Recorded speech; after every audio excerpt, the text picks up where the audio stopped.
کهکشان مقاومت ایران 1402 کنفرانس دادخواهی محاکمه سران رژیم آخوندی به خاطر جنایات علیه بشریت و نسل کشی سخنرانی‌های شخصیت‌های سیاسی و حقوقی، قانونگذاران، وکلا و کارشناسان ویژه ملل متحد از کشورهای مختلف جهان.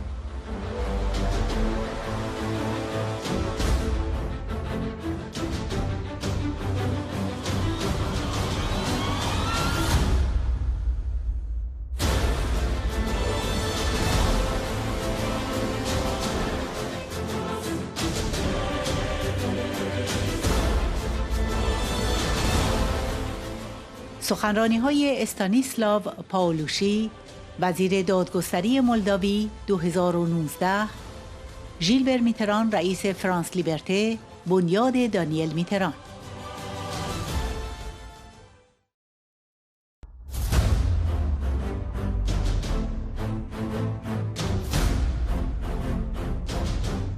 استانیسلاو پاولوفشی، قتل عام سال 1367 که جان ده‌ها هزار نفر را گرفت، حادثه غم‌انگیزی بود که نه تنها جامعه ایران بلکه کل جهان متمدن را به شدت متحیر کرد.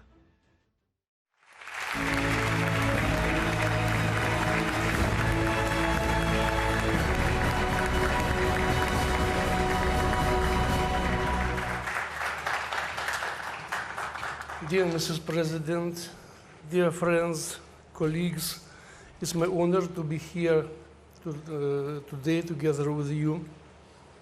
And I frankly, I'd like to express my deep gratitude to organizers for this absolutely unique possibility to address such an honorable audience. The current situation in Iran can be discussed from very many various points of view. Political, economic, social, cultural aspects.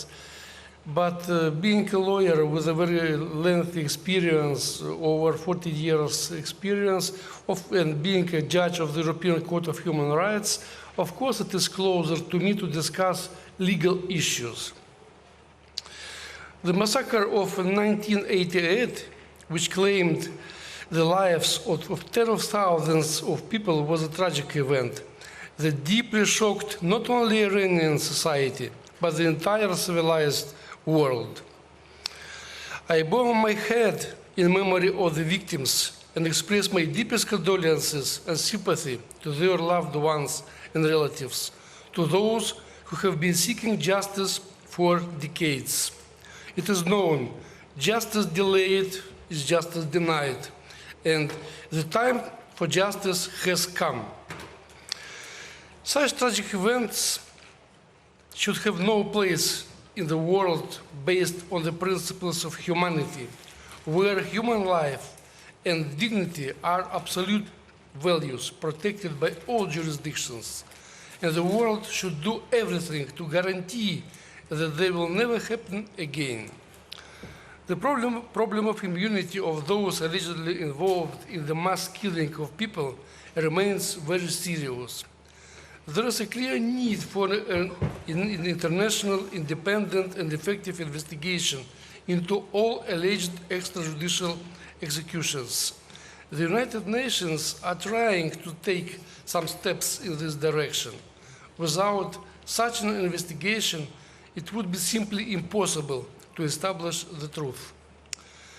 But having said that, I asked myself, would these tragic events have ever happened if there was a judicial system in Iran that operates on the principles of a fair trial, a judiciary in which judges are truly independent and act impartially, where accused and defendants are free to use legal aid and to choose the lawyer of their choice, where lawyers and public prosecutors have the same procedural rights, where proceedings are adversarial, and where judges make their decisions only after careful consideration of all the evidence submitted by both the prosecution and the defense.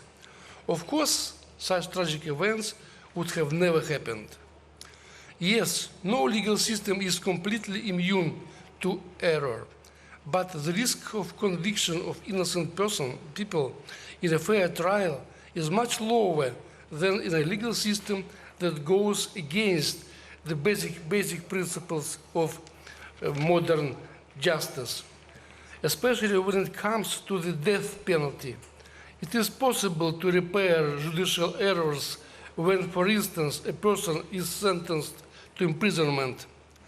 But how can we repair mistakes committed in reference to a person who has already been executed? And this is one of the reasons why the European Convention on Human Rights in absolute terms prohibits such forms of punishment, consider them to be inhuman. For my part, I would add, the life is given to human beings by God, and only God can take it away. Many other forms of punishment widely applied in Iran are also of great concern. And here I'm referring to various forms of corporal punishment that are cruel and inflict terrible suffering on people, leading to mutilation. Also, there is a lot of credible information about the use of torture by law enforcement agencies to illegally obtain confessions from the accused. Of course, such forms of investigation are incompatible with the fundamental rights of the accused, including their right to remain silent. The European Convention on Human Rights prohibits all forms of punishment and treatment that are inhuman and degrading. The situation is even more dramatic when it comes to young people who are subject to such forms of punishment and inhuman and degrading treatment.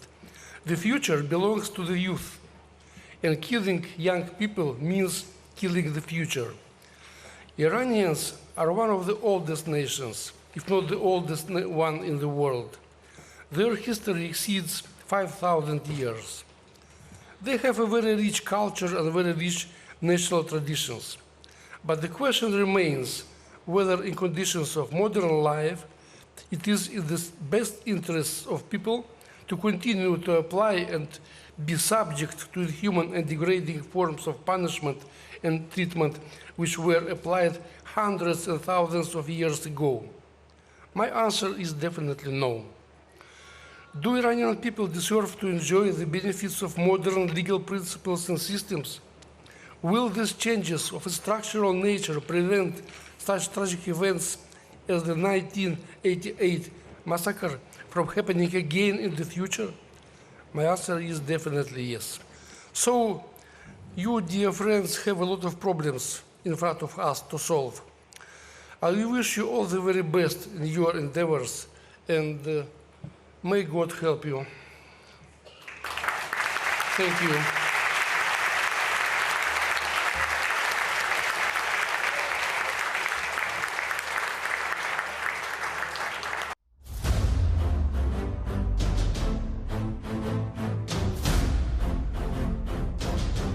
ژیلبر میتران رئیس فرانس لیبرته بنیاد دانیل میتران. قتل عام 30,000 زندانی سیاسی در سال 1367 آشکارا یک جنایت علیه بشریت است.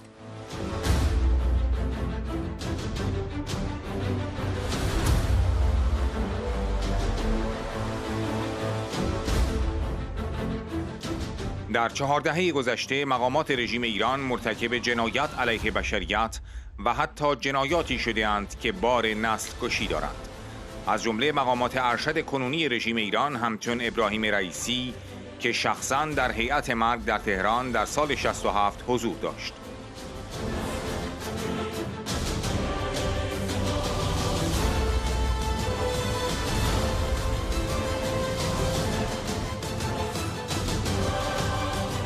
بنیاد فرانس لیبرته در کنار مردم ایران می ایستد تا آنها بتوانند سرنوشت خود را برای ایرانی آزاد و دموکراتیک انتخاب کنند. این بنیاد توجه خاصی به قیام ایران برای یک جمهوری دموکراتیک و همچنین به برنامه 10 ماده‌ای مریم رجبی دارد تا مبانی آینده پایه‌ریزی شوند و رفتارهای همه دیکتاتوری‌ها اعم از سلطنتی و مذهبی به فراموشی سپرده نشوند.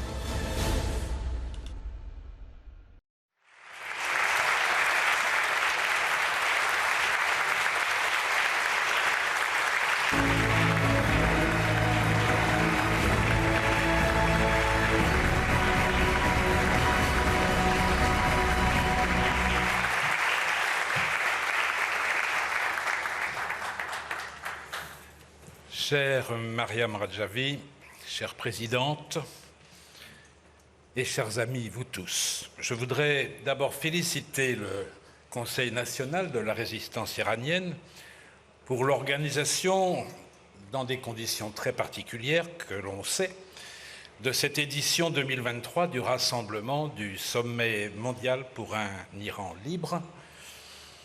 Et je dirais, rien ne vous arrête. Dans ces conditions, tenir cette réunion ici même montre à quel point la volonté est supérieure à l'obscurantisme. Et aussi vous féliciter pour la tenue dans des conditions encore plus particulières, j'allais dire rocambolesques, pour ne pas dire très contestables, de la manifestation qui s'est tenue place Vauban à Paris, en soutien au soulèvement en Iran pour une république démocratique. Félicitons-nous aussi que la justice française n'ait pu formellement empêcher, malgré les autorités administratives, et grâce à Jean-François Legaret,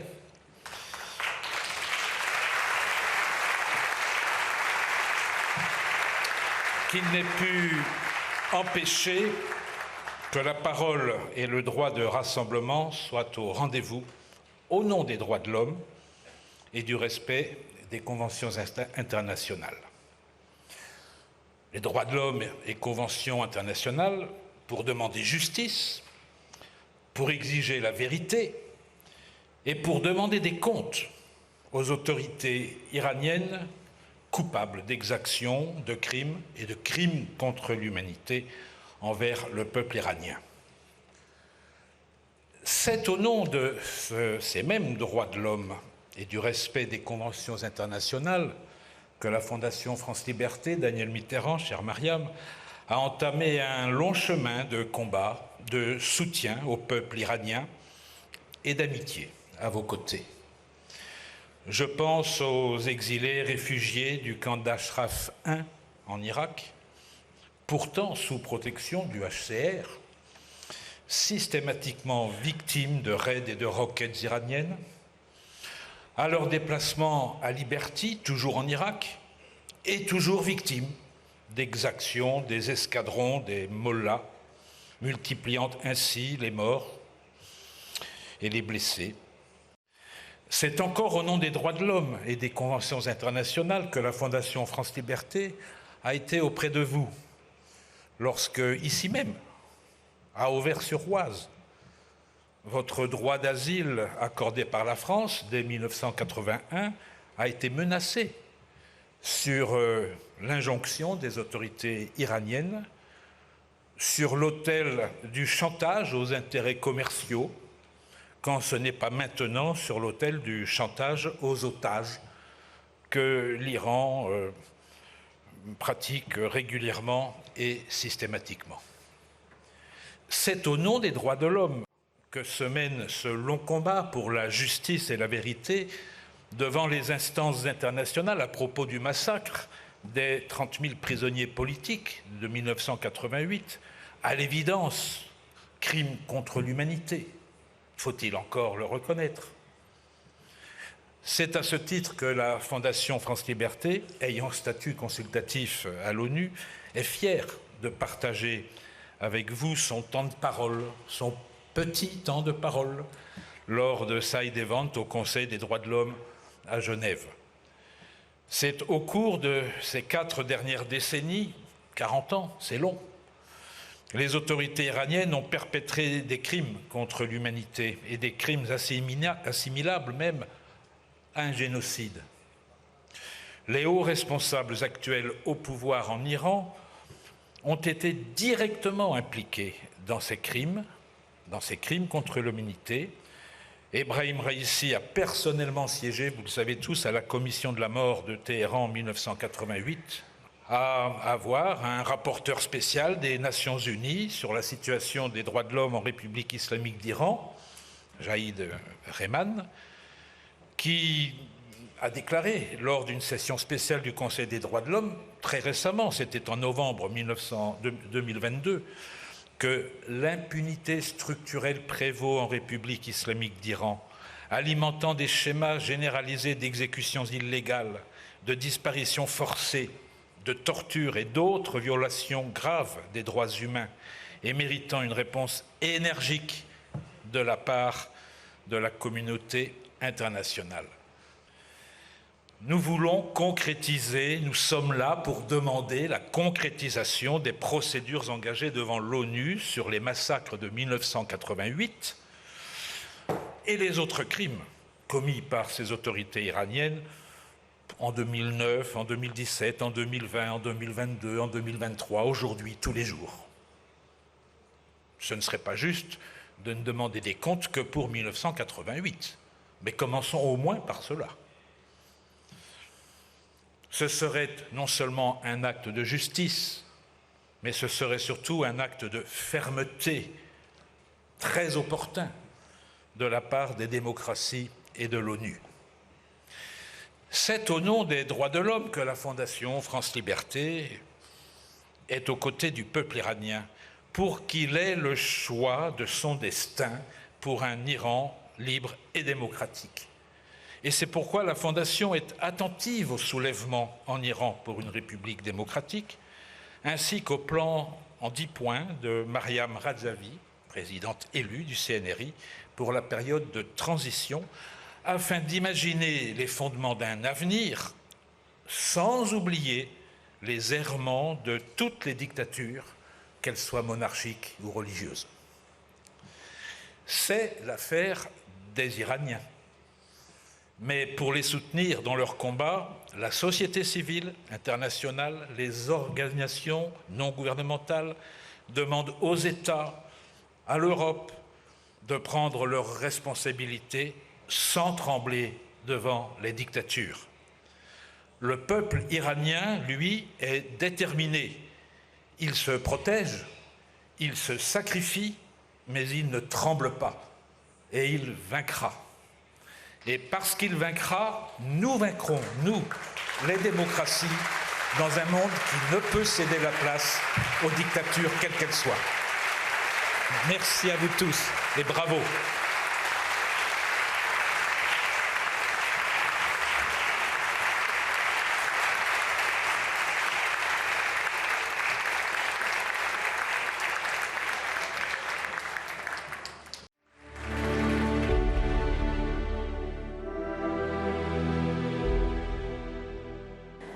با سلام به شما، من خدیجه برهانی هستم از یک خانواده مذهبی از شهر قزوین.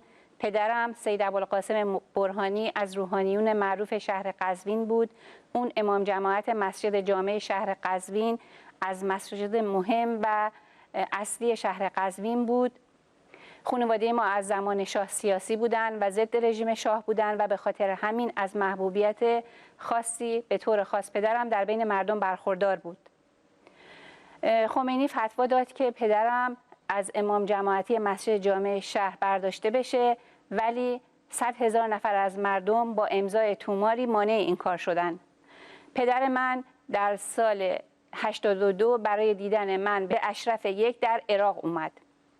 برادر بزرگ من مهدی که در سال 1354 توسط ساواک شاه دستگیر شد و به اون 7 سال حکم دادن و بعد از 3 سال به دلیل سرنگونی شاه آزاد شد، ولی در زمان خمینی در سال 61 دستگیر شد و بعد از 1 هفته زیر شکنجه به شهادت رسید.